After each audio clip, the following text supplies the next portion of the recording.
How do you want it? A toe there for Stippler, another toe for Stippler. Is this going to be enough? And look behind them. Nico Bastian in the Mercedes, he's right there as well. Stippler comes up, finds traffic in the way, darts back in again. That was very close indeed. So he's still in the draft. Now he's going to have another go. He's up the inside line as they get towards the end of the Dürtinger. They're almost rubbing mirrors. This is what Haase did to Stippler earlier. Stippler goes ahead. Very brave stuff. Haase is not going to let him go. Where's the Mercedes? Mercedes hasn't got the room, I don't think, to buy into this. Stippler goes fourth, Haase fifth, but Bastian is the real threat, as you say, in sixth. That was brave. Two top-class GT drivers, absolutely flat out, and they're going to be in this time anyway, aren't they? Because this is their eighth lap. So look, they're all coming in. All of that drama, and then straight down the pit lane. Wow, wow, what a fantastic... And look how close they're following each other, literally under the wing of the Audi in front. Haase under the wing of Stippler's car.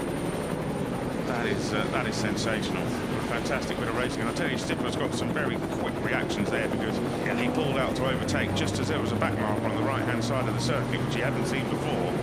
And literally within a blink of an eye, decided to change his mind and tuck back in again. But fantastic reactions from Stippler there.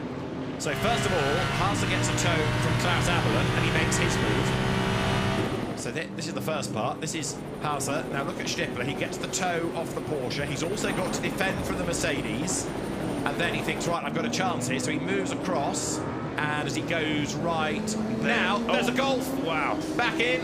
Try again. That was amazing, wasn't it? Dear me. Talk about quick reactions, that. That's a fantastic. And absolutely flat out top speed. It's almost as though he pulled back in before he computed, car in the way, he needs to pull back in. It just happened. Yeah, instinctive, wasn't it? So he's ahead here and just secures the pace. But Haase wasn't for dropping back, was he? I mean, he was forcing the issue right the way to the clipping point. Yeah, and as you say, and they both know they're coming in at the end of that lap. So me, I'd be like, on you go, mate. I'll let you have it if you want it that badly. But he's gained track positions there, the Stippler, so he's got the car in a better place for the next stop. Providing nothing goes wrong with these pit stops. Pace back to the Audis.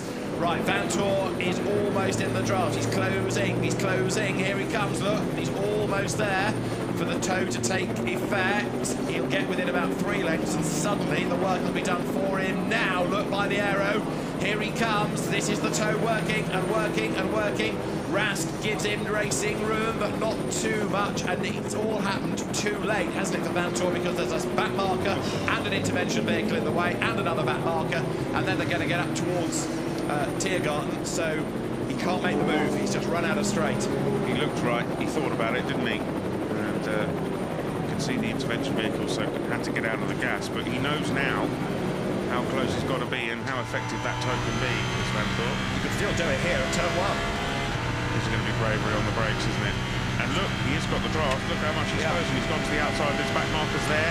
There's back markers on the inside. 0.162 of a second. He's off the road. Oh, dear. And that, I'm afraid, is Dries Vanthoor. He just avoids the gravel, but he got the toe. He couldn't get the line. He couldn't get the car slowed down for the corner because he was offline. He's had to go out the escape road, and so what was a gap of 0.162 of a second? Now it's going to be a big, big gap.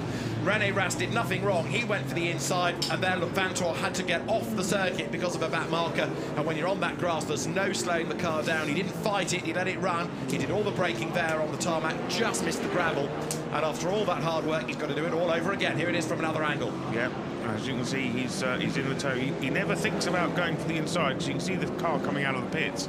But as he pulls left, he can't necessarily see the Golf, the back marker there, and has to look to the outside of that. And as you say, David, braking off the circuit where all the marbles and the rubbish has collected over the last 18 hours.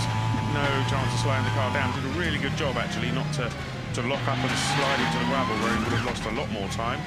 But that's put pay to that battle for a little while in front of them. It is one of the Rinaldi run cars. It's the one which being the car, I think, isn't it? The car that's entry that's in 15th place. Georg Kine's the wheel of it now. Sorry, Oliver Kine's the wheel of it now. So here's Rast. He's closer. Vanthoor's problem is he's stuck behind a GT3 car, which means he's not just going to walk past it. And actually, the Ferrari's got away there, look. Yeah. We know Ferrari's good from the air. Well, that's going to help. That's going to give Vanthoor a toe as well if he's still behind it. Yeah, but he's also having to fight it for the moment. So he's stuck. And here comes Rast. Inching up onto the back. Left or right, where are you going to go? So this is the mini carousel, the Schnallwich fans. A good exit here. Fires you onto the Dürtinger. both going around the outside of the Ferrari. They both cleared it before the left, before the right-hander, sorry. And the Ferrari did the right thing, staying offline. For my money, Rast is a little bit nearer this time, another back marker. Rast goes for the inside!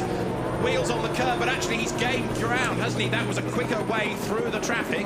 So, as Vanthoor went one way, Rast the other. Now the toe is going to work, and this is pole position. This is for third. Rene Rast is in the draft. Look, the Ferrari is coming back, and look at the way he's catching up. Vanthoor weaving one way and then the other, trying to break the toe. Rast goes for the inside line. He's going to get the place here, look, because he's got the inside line. There's a side draft to contend with, but through he goes. The Ferrari goes to the outside of both of the Audis.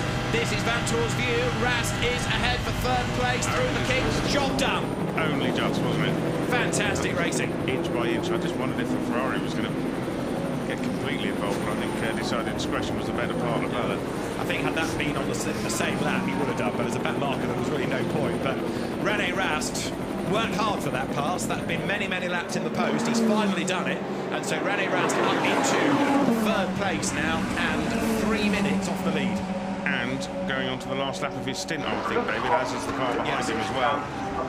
Dries Vanthoor as well. Now look at that. Not a lot of room there between the BMW and the edge of the circuit. But as you say, bizarrely, that seemed to be the faster line, because although he'd had to do more steering, seemed to project out of the corner quicker, didn't he? Which I wouldn't have thought. He was on the inside for a right, whereas Vanthoor was on the long outside for a right, so he had the shorter run, quicker run, and it worked for him.